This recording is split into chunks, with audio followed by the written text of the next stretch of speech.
It's not for you, Joe. But they're already going. Okay. I'd like to open up the regular village board meeting for the village of Shorewood on November the 26th in the year 2019. Would you join me, please, in the Pledge of Allegiance? I pledge allegiance to the flag of the United States of America and to the republic for which it stands, one nation, under God, indivisible, with liberty and justice for all.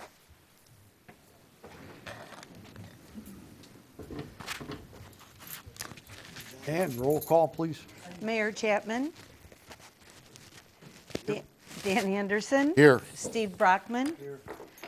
Clarence DeBold. Here. Barb Kirkland. Here. And Dan Warren. Here. Okay, let the record show there's a quorum. The regular village business can be accomplished tonight. I'd like to move on. Ask, are there any citizens that wish to address the board tonight? Yes, sir, if you just state your name for the record. Okay. Mr. Mayor and board members, my name's Don Latin, and I'm here to talk about the marijuana store that hopefully we're not going to open. Okay.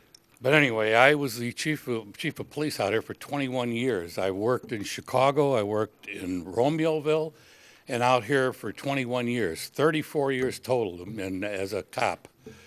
And I just can't see opening a store here in for marijuana. I tell you, when I first came out to Shorewood in 1971, the first thing that I did as chief of police was to try and get a drug program into our schools. I had a little bit of trouble doing it at first because a lot of people did not think that there was anything, they didn't want the police talking to their kids about drugs and marijuana. But anyway, I kept up the battle, and I had a good superintendent of schools at the time, and eventually we got the program in, where I went to the schools. I had a good friend of mine who was a pharmacist, and when we went into the schools, he did the legal drugs that were being abused at that time, and I did the hard drugs and marijuana. And my train of thought here. I gotta Time, Chief. just take a minute here. Thank you for your service. Yeah. Anyway, we haven't. We did our program for several years until the DARE program came, which we now have. I'm sure everybody's aware of the DARE program. It's in the school right now, and the DARE program teaches our kids not to take drugs, not to take marijuana and booze. And then we're going to turn around here and open a place where they can buy legal drugs when they're 21. Now, I'm talking here about drugs. I'm not talking about the legal. I mean, the legal part of the drugs for medical reasons. That's something else. I mean, I have my personal feelings about that, but that's not that big. But, there is no test for anybody driving under the influence of marijuana. To my knowledge, at this time, there is no test. They pull them over, and you can't prove they're under the influence of marijuana. But you can for guys that are driving under the influence of liquor, and they go to court, and sometimes the fines are $2,000 to $3,000, $4,000, and possibly some jail time occasionally. Now if we want to, a lot of doctors and other people, talk about cigarettes, regular cigarettes that are bad for people's health. Then we want to turn around and give them another cigarette to smoke, and one that makes you high. And I'm telling you, the only reason people smoke marijuana is to get high. That's it. And I'm concerned about the village of Shorewood because all my career out here and in law enforcement, I've been against drug programs. We gotta keep going after these people. And I think that our citizens of Shorewood, I hope anyway, that they feel the same way I do, that they don't want drugs in Shorewood.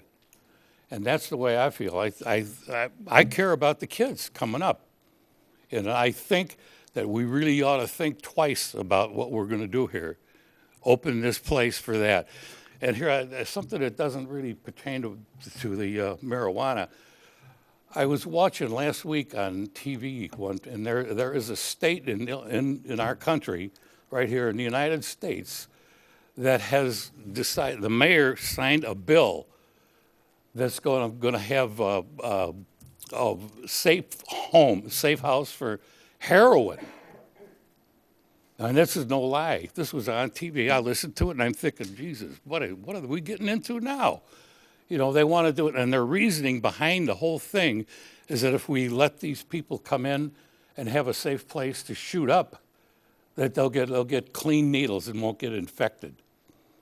And that's guess who's going to pay for those needles? The taxpayers. Now, with the governor that we got in the state of Illinois, I wouldn't be surprised at all that if he hears about that, he's going to want that in Illinois. So all I'm here today to ask you to vote down that marijuana program. You know, let's not sell any marijuana here. Let's tell our kids that it's against the law. It's illegal. It shouldn't be sold. Marijuana is nothing but to make you high. And I thank you very much, and you guys have a nice Thanksgiving. Thank you. Thank you. And thanks for your service to the community, and Chief, your voice still carries a lot of weight. Pardon me? Your voice still carries a lot of weight. Okay, I hope so. Okay. Are there any other people who would like to address the village board tonight? Yes, sir. Just your name for the record, please. Sure. Okay. I am Pastor Rick Barnard, and I am here representing Pathway Church on the frontage road in Shorewood. I'm here representing the church with the full approval of the pastor and the other elders. I'm an elder there at the church. First of all, I would like to hand out this, have this passed down.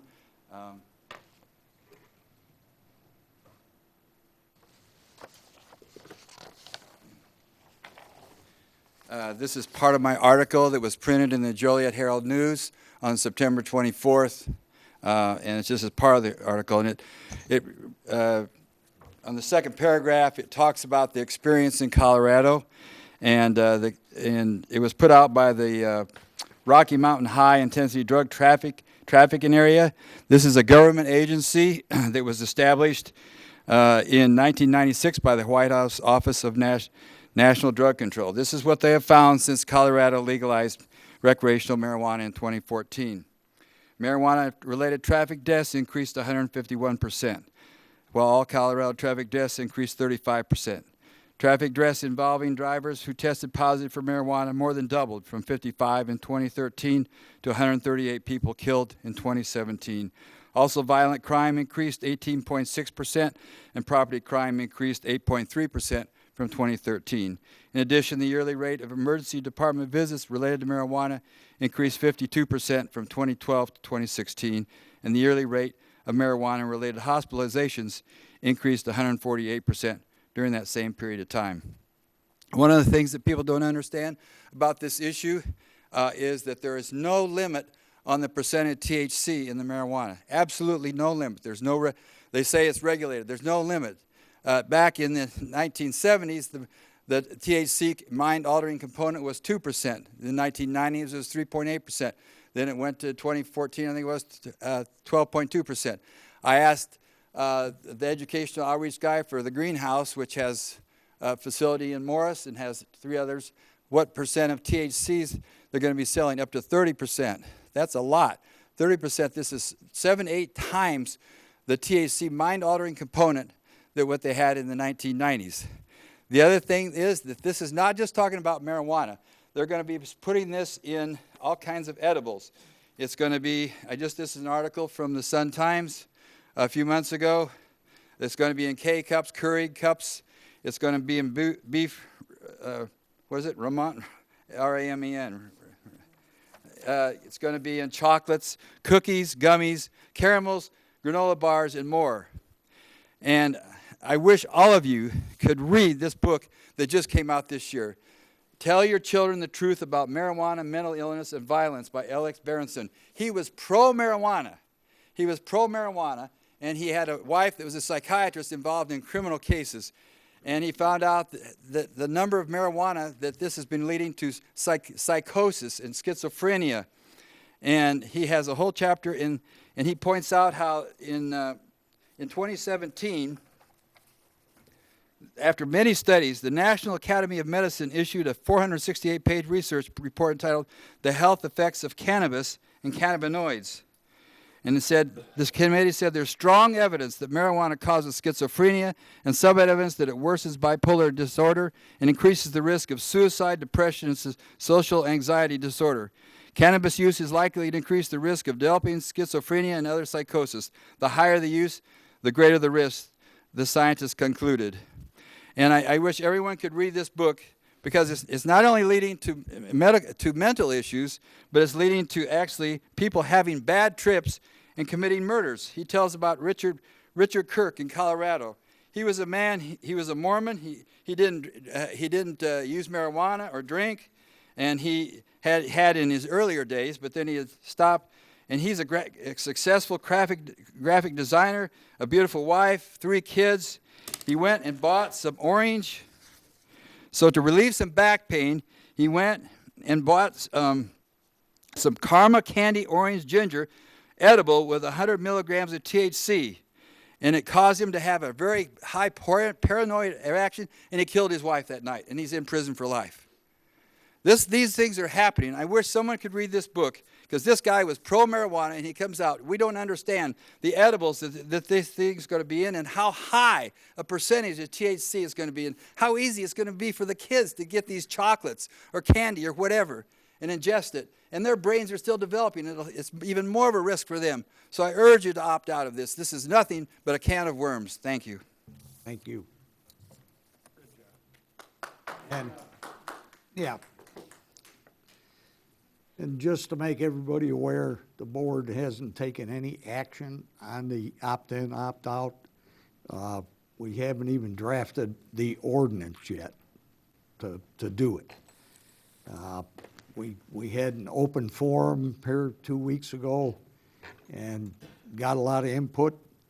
And I also, a couple of people that I invited tonight to give more input. And that's basically what these board members are doing right now, is just developing the field. So this is all good. This is good interaction with the community, and then hopefully once we get all that information, all the proper information, as much as we can get, we make the proper decision, okay? So it's not done yet. It won't be done for maybe a month, 2, something on that order, and everybody will be aware, okay, of what's going on. Okay? Is there anyone else that wishes to address the board tonight? If not, I'm going to move on to tonight's consent agenda. I promise I will get to this team, this really great team, here shortly. Okay? So moving on to tonight's consent agenda. Approval of a special meeting of the minutes, special meeting minutes of November 12th. Also approval of the regular meeting minutes for November 12th. Approval of accounts payable in the amount of $177,613.62. Number 4, approval of a payment in the amount of $240,198.23 to PT Farrell Construction Company for the Ravinia Drive emergency repairs.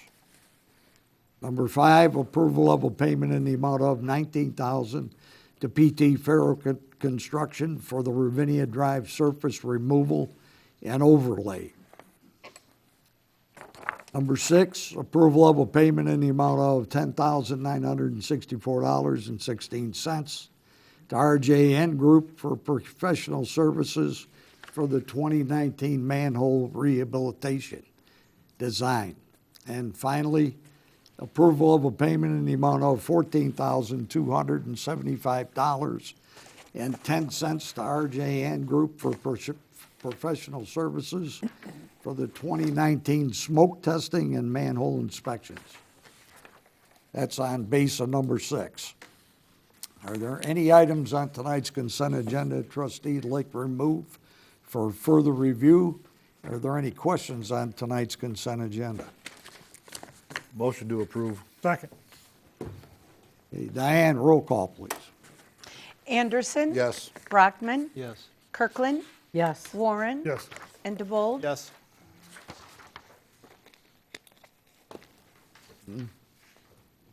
That was, okay. The consent agenda stands approved as read. Move on to reports and communications. Diane, any communications to the board? I know, but you do have a resolution that you're aware of.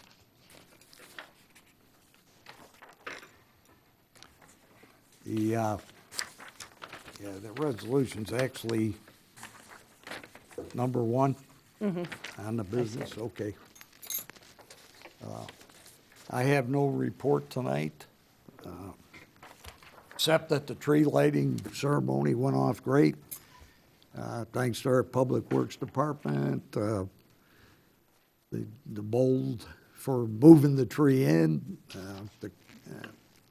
Chelino Corain for setting the tree up, our Public Works Department again for putting all the lights on the trees. Anybody know how many were on this year? I think last year we had, Lights on the tree, yeah, 2750. We just discussed it. okay. 2750, thank you. Okay. And it looks great. If you weren't here for the tree lighting, stop by if it's not raining yet and take a look. It's beautiful. So, other than that, because we have 2 meetings tonight, what I'd like to do is kind of move forward into our order of business. Every now and then, we get one of our teams in Shorewood that just exceed all expectations, and maybe you expected it from yourself. I hope you did, and you succeeded. We have a team here tonight from Holy Family Parish, the Stellars, and they came in first in the state's 2A Illinois division. So right now, I'd like everybody here to give them a hand, and then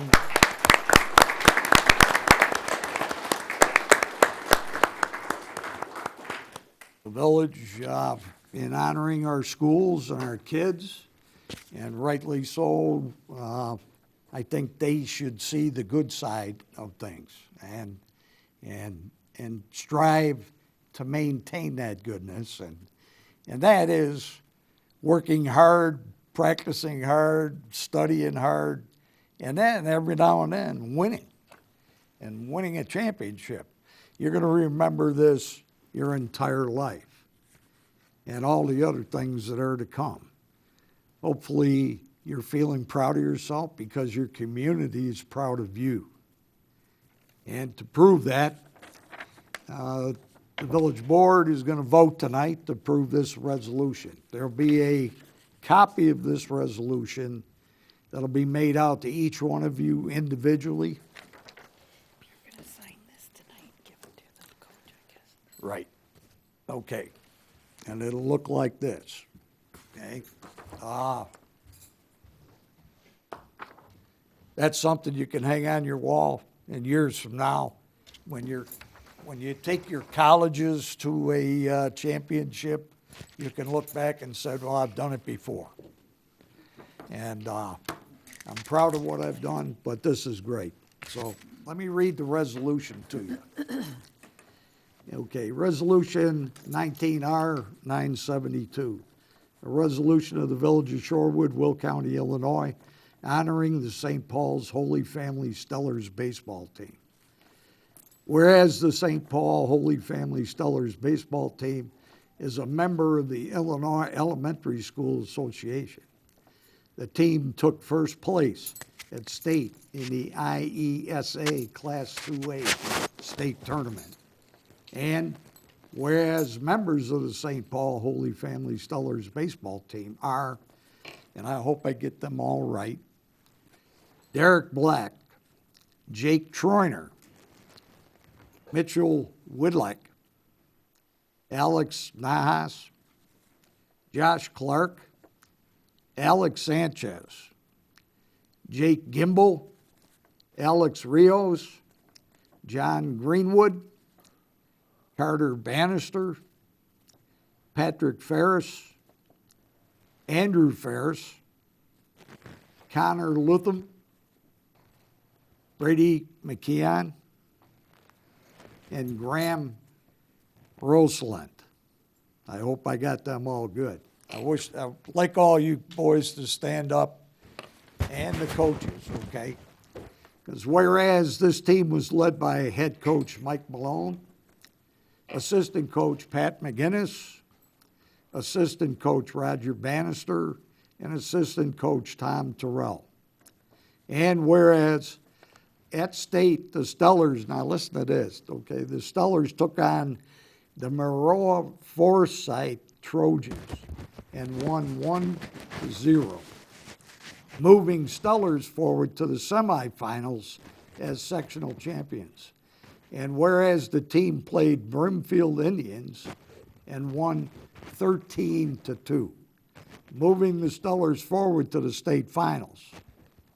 And whereas the team faced the Gillespie Indians for the state championship and won 8-4, becoming the IESA Class 2A state champions.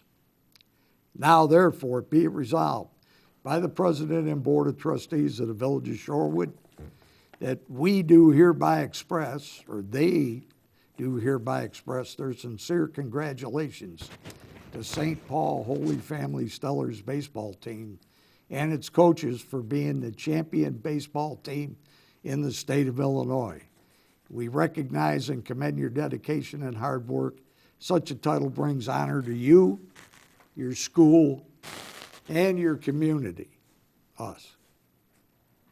We're going to approve this, hopefully, this day. We'll sign it. We'll get these.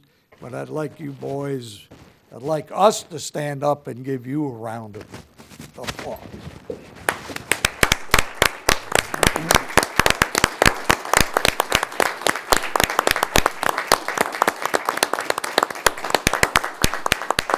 Board members want to shake your hand, so if you could start with you, young man, go right to the end and come on around. Then we'll get a picture, okay?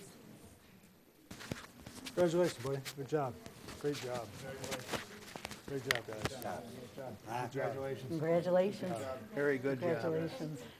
Excellent, excellent. Whoa, Congratulations. Very good job. Congratulations. Good job. Congratulations. all right, good job. Congratulations. Nice game. Congratulations. Good job. Congratulations. Congratulations.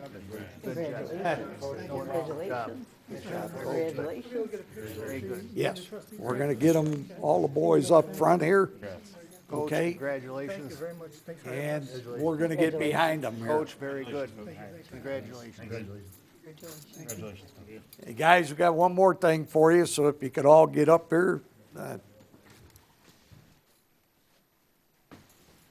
board's gonna stand behind you. And,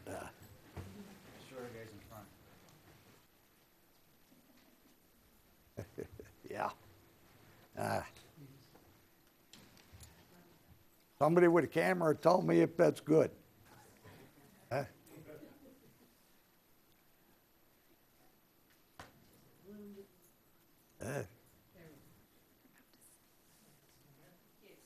That's fine. That's all right. We're good. They're the tallest guys.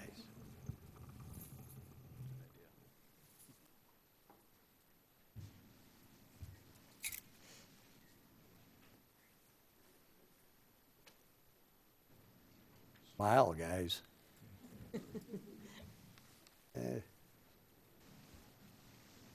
Everybody set? Hey.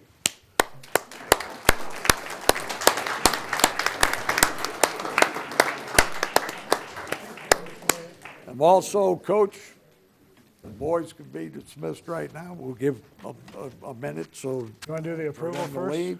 You want to actually approve it first? Want and to then approve we'll- it? Approve, yeah. I could have done that one. Okay. I'll entertain a motion to approve Resolution 19R 972. So moved. Second. All those in favor? Aye. Say aye. Aye. Any opposed? The resolution, we will have these delivered to the school for the coaches and the team.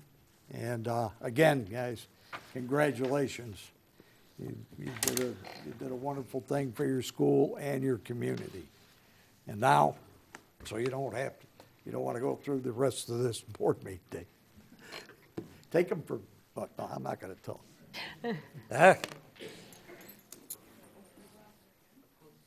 job, guys.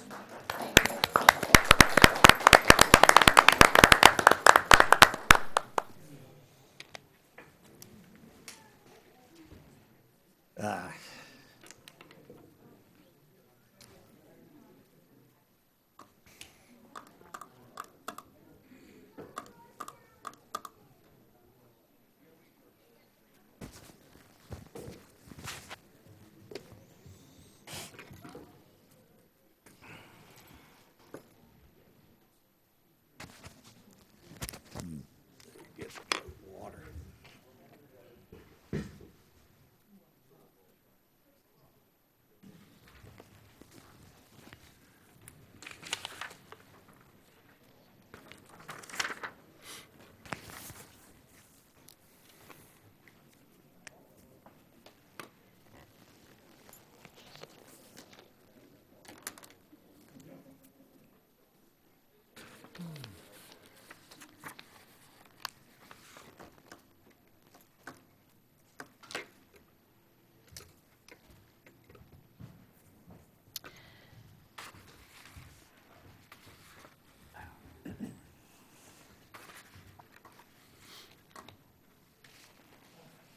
Want one? I'm good, thank you.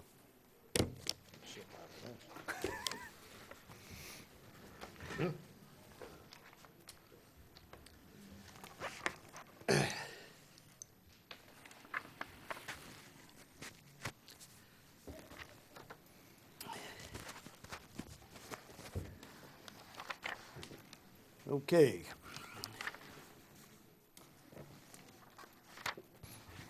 So, agenda item number 1 was approved.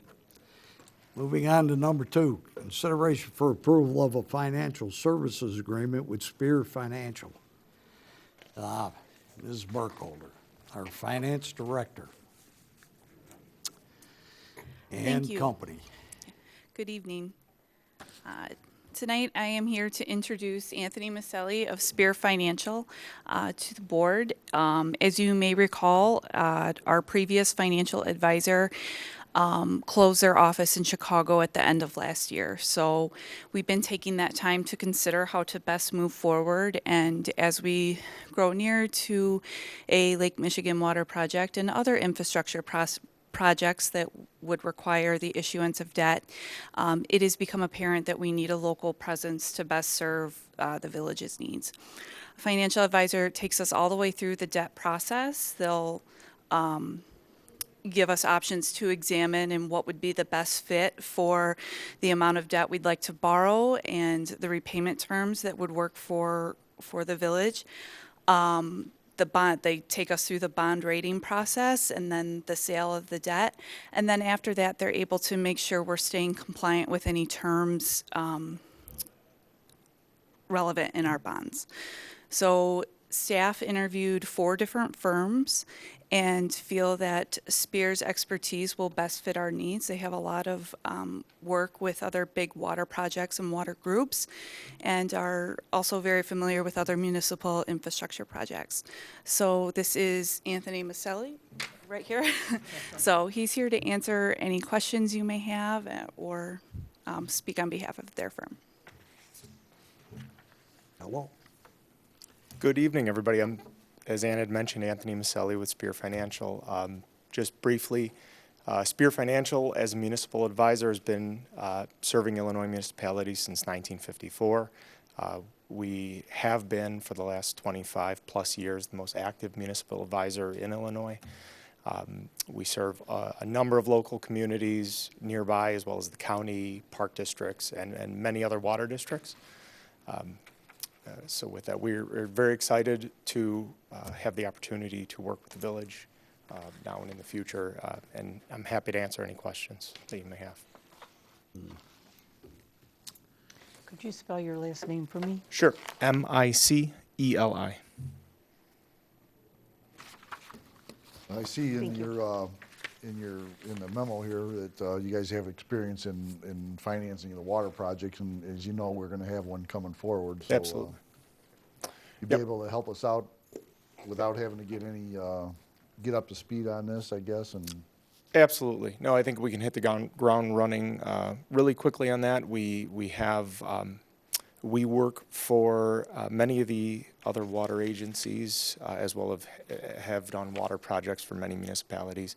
Most recently, we completed a financing for the Morton Grove and Isles Water Commission to move them from Lake Michigan, or to move them from City of Chicago to Evanston. That was a cost-saving measure, but, you know, still a big change, creation of a water commission from two entities.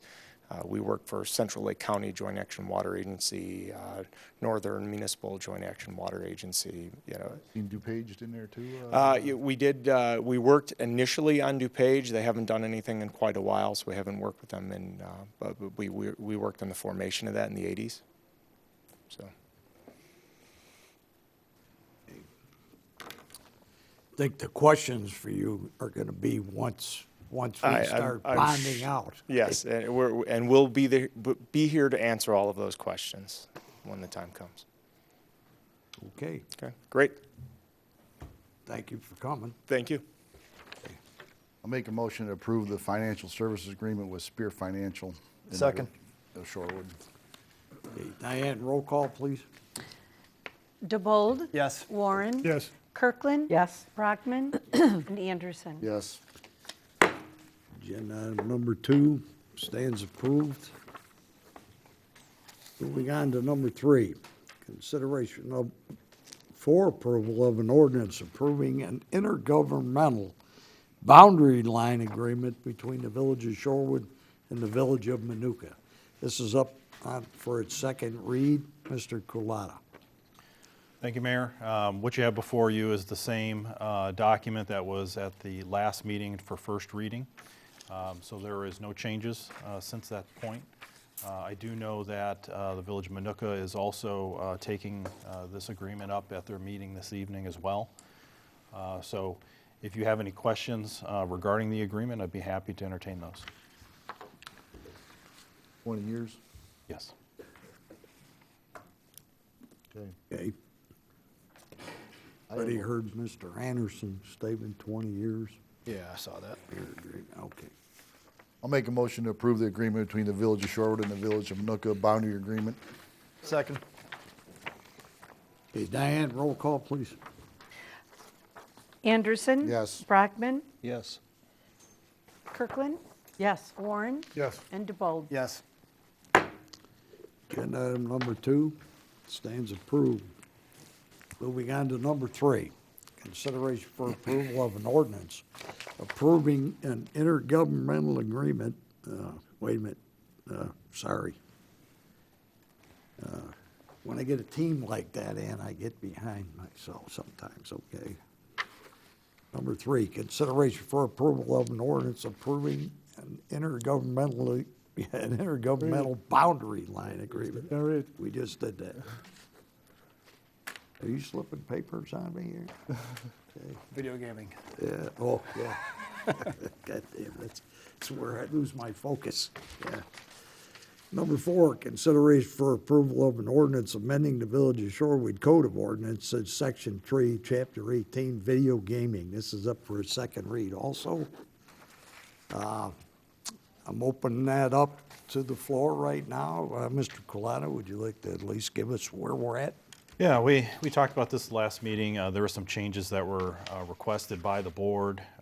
Some of that involved some language that was that Attorney Silverman has since inserted as well to reflect your desires. So what's inside the packet is kind of a redlined version, so you can see some of that before you. So those are the only changes, the changes you requested. Those are the only changes that have been made since we last spoke.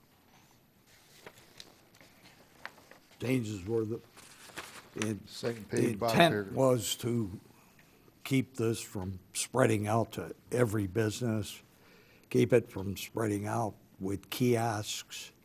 So it's limited to just adult style night businesses, okay? Can we reference examples real quick, just so everybody's aware of what an A1 is and a B3? Yeah, we do have a couple in there that aren't that yet. Correct. But when that license runs out or the business is sold, then that becomes effective, okay? What's an example of an A1 license, though? Yeah, unfortunately, I don't have that list in front of me Yeah, right now. I do. Mayor probably can speak to that, though.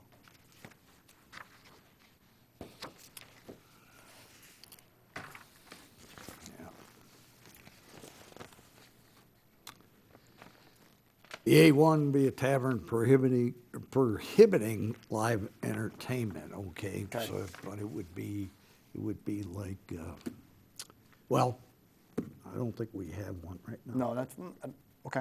Yeah, And then what's currently described as a B3? yeah, B3, restaurant or tavern with banquet facilities permitting live entertainment. Okay. So that'd be scooters and, Okay.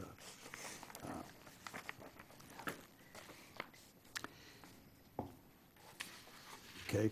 Yep, that's all I wanted. Okay. Thank you. All right, I'll make a motion to approve the ordinance amending the Village Shorewood Code of Ordinance, Section 3, Chapter 18, video gaming. Basically, we're going to change from 5 to 6 Second. machines permitted. Sorry, I still second that. okay. Diane, roll call, please. Warren, Yes. DeBold. Yes. Kirkland, Yes. Brockman, No. and Anderson. Yes. Okay, agenda item number 4 has been approved. Moving on to number 5, presentation of the community survey results. Mr. Colada. Thank you, Mayor. So what, as you know, what we're embarking upon is an update to our strategic plan for the village. We've been taking incremental steps here for several months, and one of those is a community survey. You'll remember that back earlier this year, and I believe in August, we partnered with them to perform this survey, and they have since completed that work. So, just very briefly, what I wanted to do is talk about, the survey itself and the results. This was a mail survey, okay? It was sent to 1,700 randomly selected households here in the village. And the reason why this method was chosen is because this is the best way in order to get results that we can generalize and say is representative of the community as a whole. So we received, or the company that we contracted with received 598 completed surveys. And that's a 36% response rate, which may not sound like a lot, but when it comes to survey research, that's a very good response rate. So what we have with this, the results here is a margin of error of plus or minus 4%. You might be used to hearing that type of term, when you're hearing political polls and things like that. But so these are results that I think we can feel good about in terms of being generally representative of the community as a whole. You probably remember we also included a separate survey which was open to the public as a whole. Anyone could take this online survey. And we did get results back from that as well. There were 371 total responses. And I can say that generally speaking, the results of the online survey were fairly consistent with what we got back in the mail survey. So what did the survey say? So what I'm referring to now is just the results from the mail survey that was randomly selected.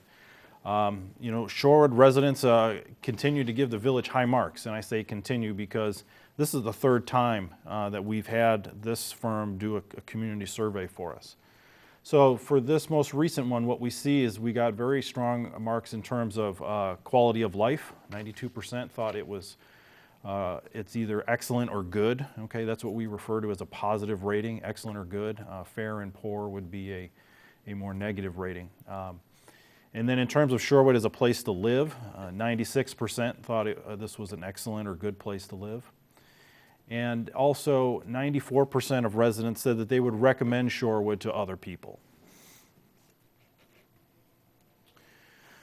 Overall, there was a lot of different questions about village services, okay? But the one I'm going to show you right now is just related to an overall feeling. 81% gave a positive rating for customer service.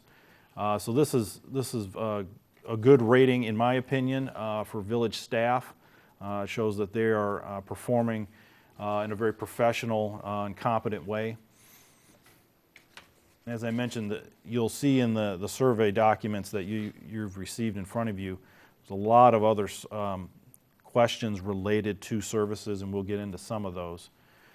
But generally speaking, the purpose of the survey was to kind of see, beyond how are we doing in terms of various village services, but what matters most to people? What are the things that the village ought to be focusing on? And as you can see here, there's 8 different kind of areas in which the questions in the survey kind of focused on. And there's 2 of them that really stood out in terms of being most important in the eyes of our residents.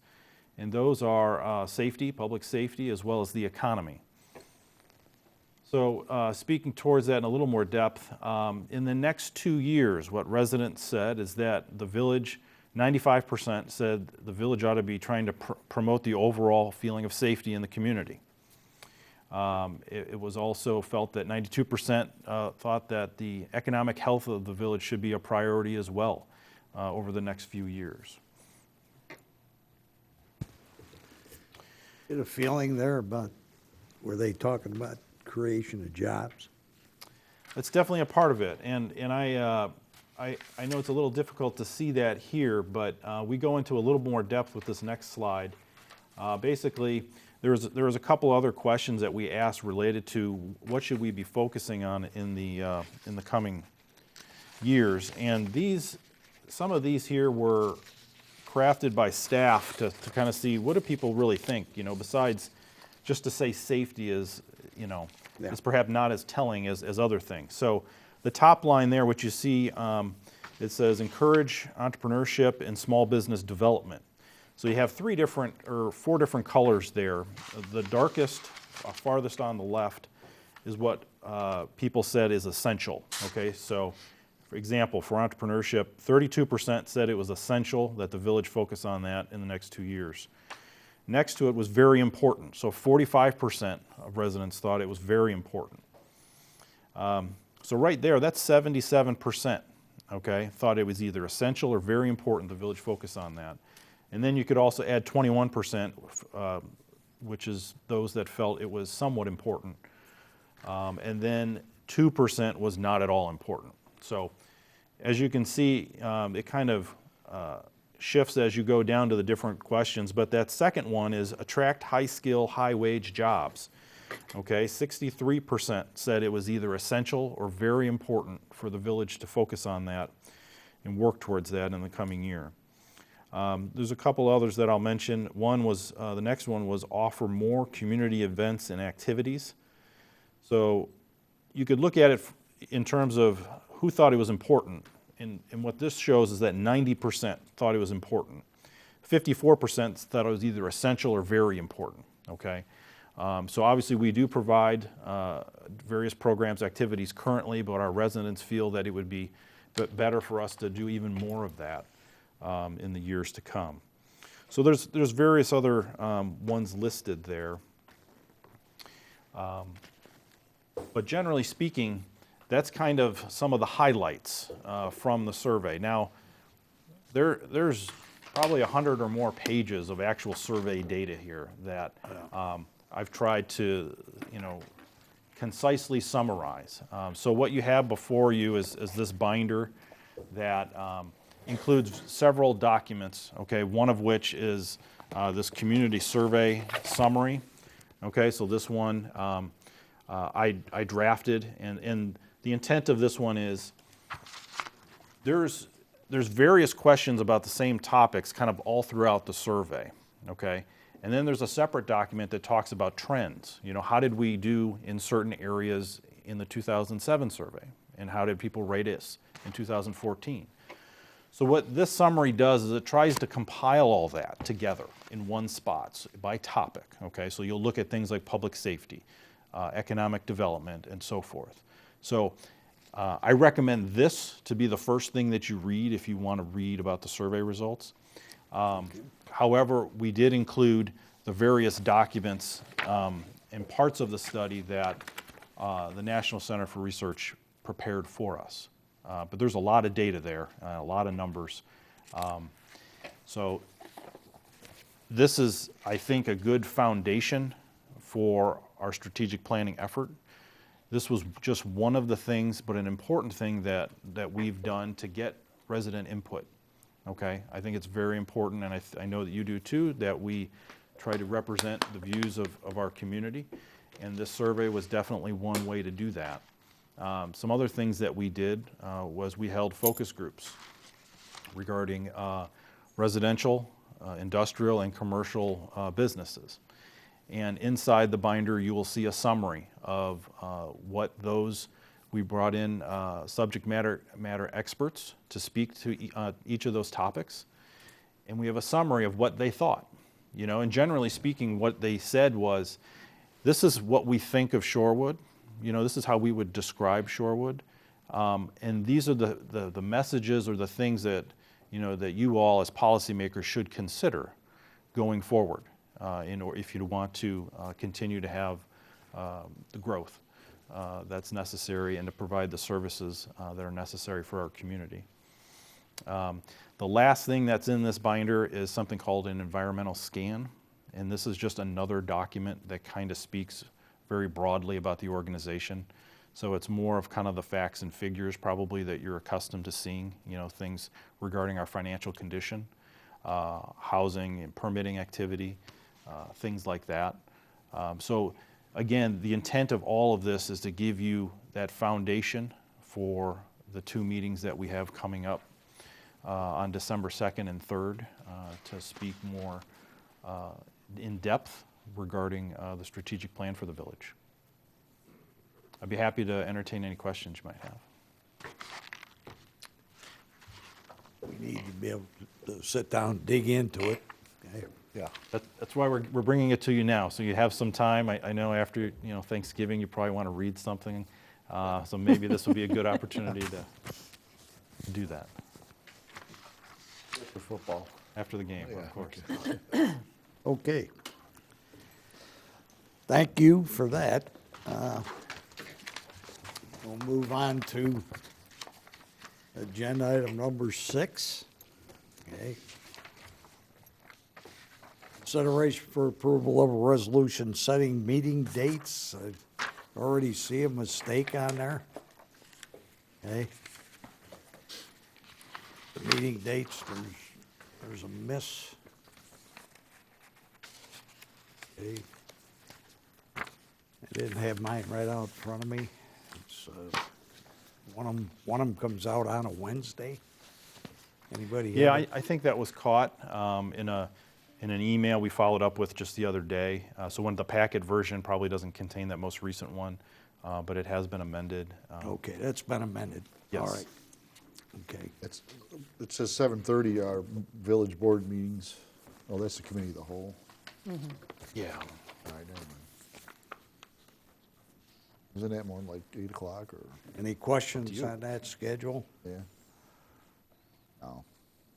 Jim, didn't you say, and the corrected one fixed the January dates, correct? Yes, Yes. that's right. Yeah, planning zoning needed to move because of the holiday, so it moved 1 week forward.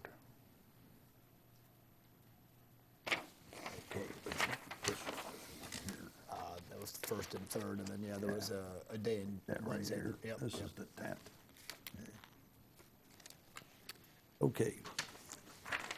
If there are no further corrections or that, I'll entertain a motion to approve the meeting agendas for the meeting schedule for 2020. So move. Second. Okay, Diane, roll call, please. Warren. DeBold. Yes. Kirkland. Yes. Brockman. Yes. And Anderson. Yes. Okay. The meeting agenda has been approved. Moving on to our final item of business here, consideration of appraisal services related to Lake Michigan water. Mr. Culata. Thank you, Mayor. Quick update related to this general effort for Lake Michigan Water. We've been talking with Commonwealth Edison regarding the use of their easement for the distribution line that we would eventually need to construct in their easement. So an appraisal has been done in conjunction with that. What I am requesting tonight is your authority to not to exceed $15,000 for an appraiser, a third party, to kind of look at that initial appraisal that was just done by Commonwealth Edison in order to make sure that it fairly represents not only the scope of the project, but also the best practices and standards when it comes to appraisals such as this. And this is fairly unique because we're talking about a corridor. We're not talking about a single property. So there's a lot of complexity, and it's a fairly rare, type of endeavor, to be acquiring easements within corridors like that. At least it is for municipalities. It's somewhat rare. So what we're looking for is to bring in some appraisers that we feel can handle this kind of complexity, and we'll also look at it and go through it with a fine-tooth comb to make sure it's truly representing everything that it should. Where were we? We had an appraisal, and then Edison had an appraisal. Then we decided that we were going to get one appraiser that we both could agree with, That's and that's this guy. correct. Yes, this new appraisal was done. We agreed on who it should be. This woman has done appraisal work for the village as well as for Commonwealth Edison. However, technically she's being paid by Commonwealth Edison for this particular appraisal. So she's generally beholden to them as opposed to us. But this is not the same person then? Correct. Same It's a company? new appraiser. Okay, Correct. That was not involved previously. all right. I was questioning that because I didn't know we could get a fair shake from, okay, gotcha. So if this person comes up with discrepancies, because we think that probably will happen, are we going to be able to, then that just gives us more negotiating to do? Correct. And hopefully Commonwealth Edison then will agree to some of. Correct. Yeah, I mean, I think first we're looking to see that the appraiser, whether she would agree to some of the things that we raise and incorporate that into her work and revise her work. However, there could be things which may not, and therefore they could become a part of the negotiation process that inevitably will follow. This appraisal is not binding on either party. It's more of a starting point than an end point for sure. Starting point? In terms of the value negotiation, yes, starting point. It has been a lengthy process overall in terms of working with Commonwealth Edison on the easement itself. No, I get it. I was Yeah. kind of being, Yeah. yeah. It's a lengthy process. Okay. Anything else, Mr. Culata? Any You gotta go questions forward for with it. Mr. We're into this already too deep, so. I have no choice. I'll make a motion to approve the, not to exceed 15,000. We haven't sunk a shovel in the ground yet, so we're not that deep. we're not far enough to say no either, so we gotta keep going. Yeah. So, If I could, there's two individuals, and it'd be good to have them in the minutes. So Joe Batis and Cameron Rex are the two appraisers that I've been referring to. So it's their services we'd like to engage for not to exceed $15,000. okay. Okay. Motion. Keep them on. Yes, All right, Betis and who was it? Rex. Rex, okay. Motion for Betis and Rex not to exceed 15,000. Second. Okay. Diane, roll call, please. Anderson? Yes. Brockman? Yes. Kirkland? Yes. DeBold? Yes. And Warren? Yes. Agenda item number 7 stands approved. Moving on to reports. Trustee Anderson, Public Works. All right, thank you, Mr. Mayor. All right, our leaf program is coming to an end for the season. We've got till Monday. Monday will be the last day to get your leaves out to the front of the house, behind the curb or on the grass if you don't have a curb, in windrows. We'll be by on Monday, and that'll be our last day, so please get them out there. No leaves in the street, no dog feces, no yard clippings, no big pieces of wood, please. Our project at Birch Storm Sewer, the lining's complete and driveways in the yard restoration remain. The Ravinia Storm Sewer, or Ravinia, storm pipe is, and that was an emergency repair that we approved earlier tonight. Actually, it was about $10,000 under budget. Then we did $19,000 worth of additional work, sidewalks and some more overlay on some more road there, so we were overall about $9,000 over the whole project cost than what we expected, but we did more work than we also expected initially too. So, the Public Works has been doing the leaf and decorating Village Hall and the surrounding buildings, and I think that all looks pretty good. Everybody's seen that tonight. And the last thing is the H&H completed the LED conversions along Black Road and Route 52 and 59. And I mentioned it a couple of weeks ago about the LED lights. They're really lighting up the streets a lot more. They're a little more light out there. They look good. I don't think they're bleeding over into the residential areas, so it looks good. And it's going to save on our electric bills. So, if you got any questions or concerns, you can call Public Works at 815-553-2321. That's all I have. Can I just ask a question or clarify the leave Yep. pickup? So everyone's leaves need to be out at the curb Monday morning? Monday, 'cause Because Monday's- once the truck goes by my house, it's not coming Not back coming till back. spring? It's Monday's the last day. Okay, so everybody needs to get them out before the start of work on Monday? Yep. You Okay. got 4 days to get them after we eat turkey. I just want 3 to days. clarify, because if people put them out Monday after work, It's too late. We're not coming back. right? And one other thing too, Waste Management's done with their lawn waste pickup too, which was today, last day. Yep. So, we'll be out again in the spring. That date will be determined probably March with the leaf vacs again for early cleanup too. But we'll let you know when that comes. That'll be a lot to do with weather. So. Okay. Any other questions for Mr. Anderson? If none, Trustee Brockman, Planning and Zoning Commission. Thank you, Mayor. Our next meeting will be December 4th, 7 o'clock here at the Village Hall.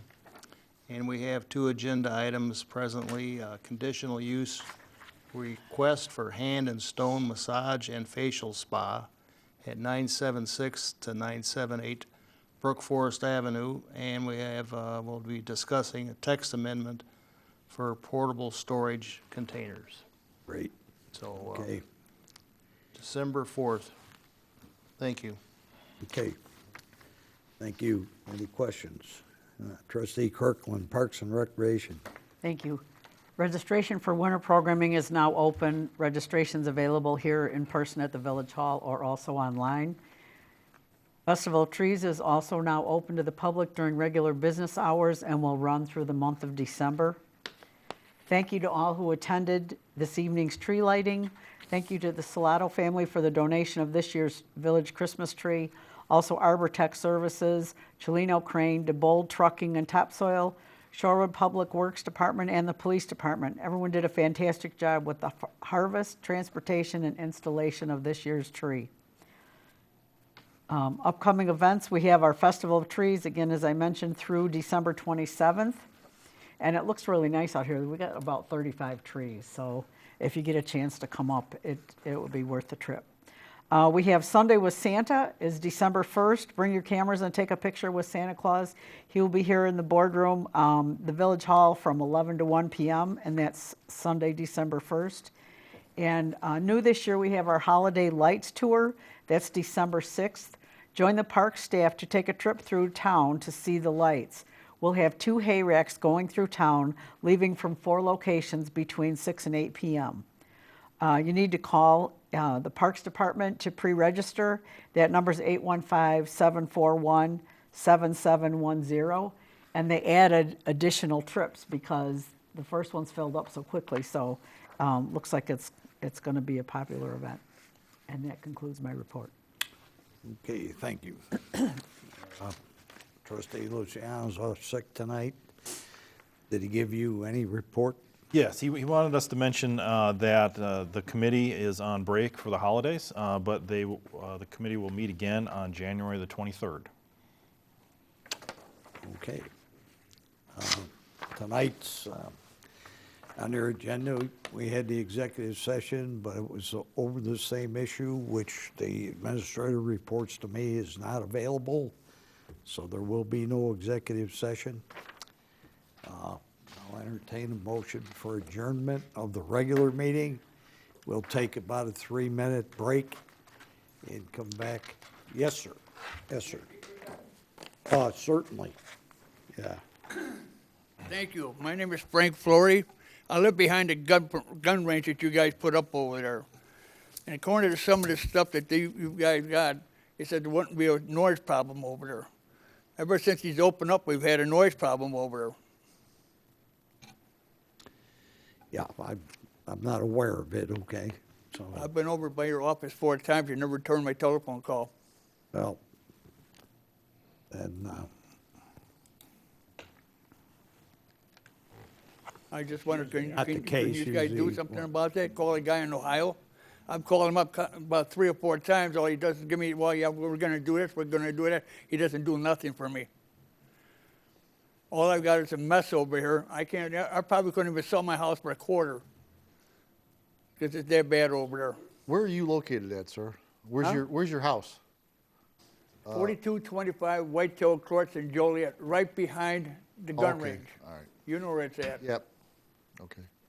It's right behind there. I live about 350 feet away from the back side of that thing where it's coming out of that ventilation system. And nobody wants to do nothing about it. Nobody wants to help me.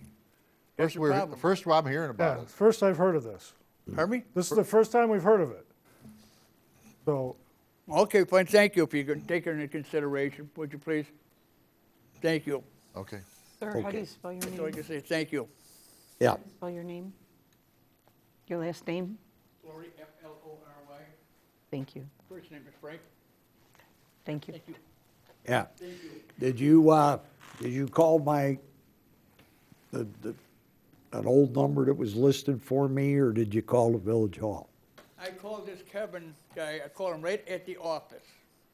I spoke to him 4 times. Every time, the last time I talked to him, he says, they were supposed to get a guy from St. Louis, a specialist on this here. And he told me if it sound difference is any better, call him up. I haven't called him in 2 months. Because I'm tired of hearing a bunch of BS from these people.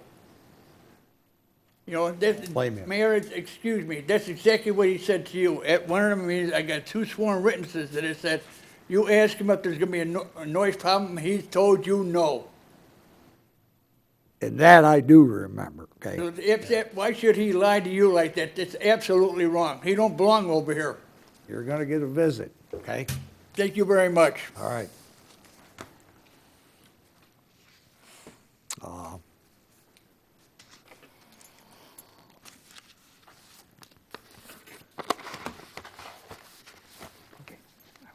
A bush light would come in handy too, by the way, if I'm gonna pay a visit, okay? So, thanks. I drink. Yeah. You want me to lie about it? Okay, I'll entertain a motion for adjournment. So moved. Second. Okay. Diane, roll call, please. Like I say, 3-minute break, we'll be back. Kirkland, Yes. Brockman, Yes. Anderson, Yes. Warren, and DeBold. Okay.